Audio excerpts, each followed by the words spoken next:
Hello and welcome to the programme. Well, major US cities are bracing for another night of protest as nationwide unrest over police brutality and racism continues to grow.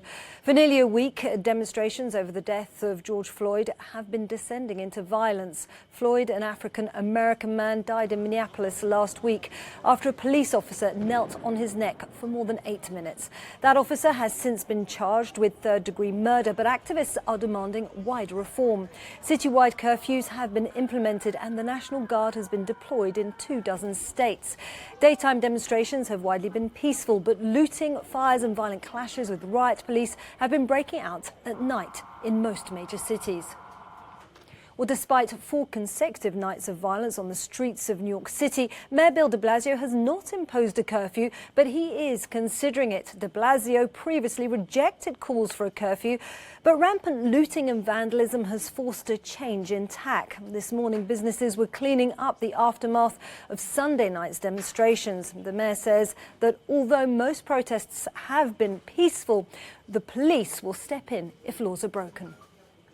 Later in the evening last night, in several locations, particularly lower Manhattan, we saw looting. That is something we do not see typically in this city. That is unacceptable in New York City. It will not be allowed in New York City. We're going to address that very, very aggressively. Well, let's head to Minneapolis now, where these protests began, and our reporter Andy Rosen is standing by. Hello there to you, Andy. Now, we've heard that George Floyd's family have organised an independent autopsy, clearly one independent of the official one that took place last week. Tell me, why could those findings be important? Well, it's a big deal, Isabel, because in the initial autopsy report, in other words, the police report of all this, there was no mention of asphyxiation or strangulation, which, of course, we've all seen the video. So obviously the family had big concerns about that.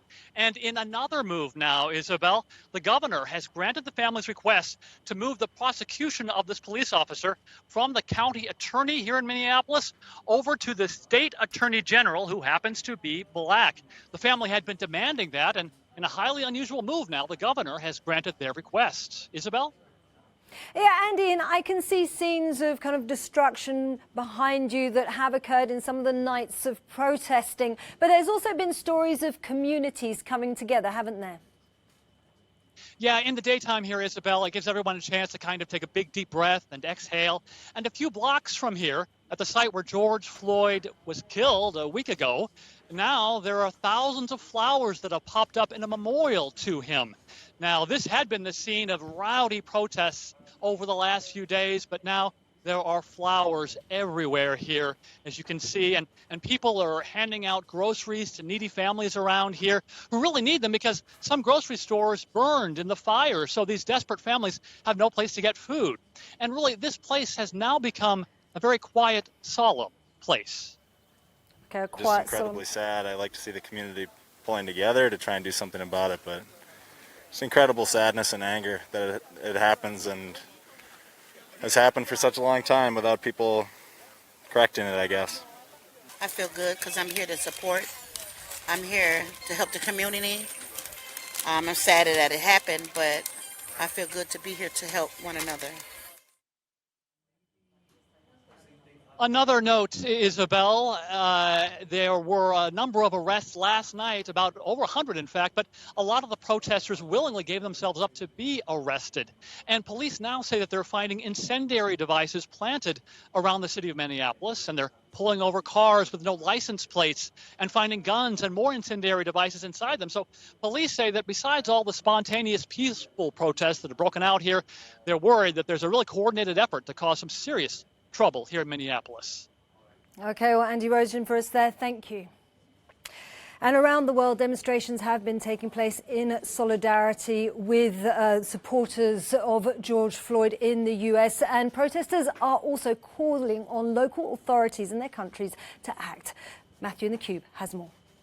Yes, Isabel, as we've been seeing, civil unrest has broken out in the United States after the latest in series of police killings of black men and women in the United States. And around the world, demonstrators have made their voices heard, not just in solidarity with the death of George Floyd, but also to try and stand up against what they say are local police violence and racism.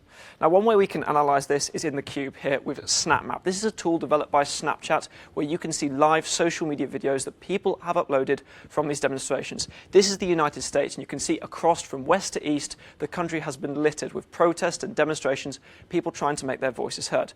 But this has been occurring around the world. If I go to the largest city in New Zealand, which is Auckland, thousands of people there descended on the US consulate, many people holding placards with that same message of Black Lives Matter and others suggesting, "I can't breathe." Those were, of course, the last words that we heard George Floyd speak to officers up to 16 times during his now fatal arrest.